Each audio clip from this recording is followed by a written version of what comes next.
পুলিশি নির্দেশিকার পরে নিউটাউন বিশ্ববাংলা সরণি টোটো ও ই রিক্সা মুক্ত। বিশ্ববাংলা সরণি এই মুহূর্তে শহরের অন্যতম ব্যস্ত একটি রাস্তা, যেখানে অত্যন্ত দ্রুততার সাথে যান চলাচল করে। তাই যানজট মুক্ত করার উদ্দেশ্যে বিধাননগর পুলিশ কমিশনারেটের তরফে একটি নির্দেশিকা জারি করা হয়, যেখানে টোটো, ই রিক্সা, ভ্যান ও সাইকেল এই যানবাহনগুলিকে মেইন রোড না ব্যবহার করে সার্ভিস রোড ব্যবহার করতে বলা হয়েছে। টোটো যদি সার্ভিস রোড ধরে চলে তাহলে কি হয়, সার্ভিস রোডে টোটো চললে আমরা তো নিত্যযাত্রী, আমাদেরও অসুবিধাটা কম হয়। বিশেষ করে স্কুল টাইম অথবা অফিস টাইম, এইসব টাইমগুলো যদি টোটো সার্ভিস রোড অথবা সিগন্যাল ক্রস করার সময় যে সিগন্যালটা মেনে চলে তাহলে আমাদেরও অনেক সুবিধা হয়। এই টাইমগুলো যদি ট্রাফিক পুলিশ থেকে যদিও নির্দেশিকা দেওয়া হয়েছে, এগুলো যদি আরেকটু ভালোভাবে মেনটেন করা যায় সার্ভিস রোড এবং সিগন্যাল, তাহলে ওদের পক্ষে, টোটো চালাদের পক্ষেও সুবিধা হয়, যেহেতু ওদের একটু স্লো গতির গাড়ি আছে, আর আমাদের পক্ষেও চলাফেরার সুবিধা হয়। যেহেতু বিশ্ববাংলা সরণিটা এটা একটা ভাইটাল স্পট, এখানে সবসময় খুব জ্যাম থাকে, গাড়ি ঘোড়া খুবই রানিং থাকে, এই কারণে। মূলত এই যানবাহনগুলি ধীর গতিতে চলে, তাই দ্রুত গতিতে চলাচল করা গাড়ির সাথে সামঞ্জস্য হয় না। এর জন্যই অফিস টাইমে সৃষ্টি হয় যানজট। তাই বিধাননগর পুলিশ কমিশনারের তরফে নেওয়া হয়েছে এই উদ্যোগ। এর ফলে একদিকে যেমন যানবাহন সচল থাকবে, হবে না যানজট, অপরদিকে কমবে দুর্ঘটনা।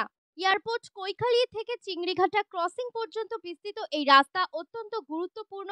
একদিকে যেমন কলকাতার সাথে এয়ারপোর্টের সংযোগকারী বাইপাস রাস্তা, অপরদিকে রয়েছে তথ্য প্রযুক্তি কেন্দ্র সল্টলেক সেক্টর 5। তাই এই রাস্তাকে যানজট মুক্ত করার উদ্দেশ্যেই পুলিশের এই পদক্ষেপ, এমনটাই মনে করা হচ্ছে। বলা বলতে এখন বিধাননগর পুলিশের তরফ থেকে আমাদের একটা নির্দেশিকা এসছে, এখানে আমাদেরকে অ্যালার্ট করে দিয়েছে যাতে মেন রোড না নিয়ে সার্ভিস রোডটা সবাই ব্যবহার করতে পারে, তাতে আমাদের দুর্ঘটনা থেকে আমরা সবাই সুরক্ষিত থাকতে পারবো। আর অফিস টাইমটা আমাদের কী হয়, একটু জাম হয়, সেই কারণে আমাদের মেন রোডে চলাচল করা এখন নির্দেশিকা বারণ করে দিয়েছে। প্লাস আমাদের মেন রোডে ব্যানারও টাঙিয়ে দিয়েছে। সেই কারণে আমরা এখন ওই সার্ভিস রোডটাই নিচ্ছি, আমরা মেন রোডে টোটালি উঠছি না। স্থানীয় সূত্রে জানা যাচ্ছে, যাত্রী নেওয়ার জন্য কখনো কখনো হঠাৎ করে দাঁড়িয়ে যেত টোটো বা রিক্সা, যে কারণে মাঝে মধ্যেই লেগে থাকতো দুর্ঘটনা।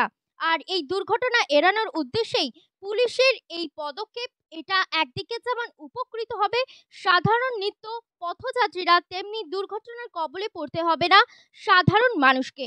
এই বিষয়ে বিধাননগর পুলিশের এক উচ্চপদস্থ আধিকারিকের সাথে যোগাযোগ করা হলে তিনি জানান, মূলত অফিস টাইমে যান চলাচলের সুবিধার জন্য এই সিদ্ধান্ত নেওয়া হয়েছে। এই সিদ্ধান্তে একদিকে যেমন উপকৃত হবেন টোটো চালকরা, অপরদিকে রাস্তায় দুর্ঘটনা ঘটার ঝুঁকি অনেক কমবে। উত্তর 24 পরগনা থেকে শুভ ঝালি রিপোর্ট, লোকাল 18 বাংলা।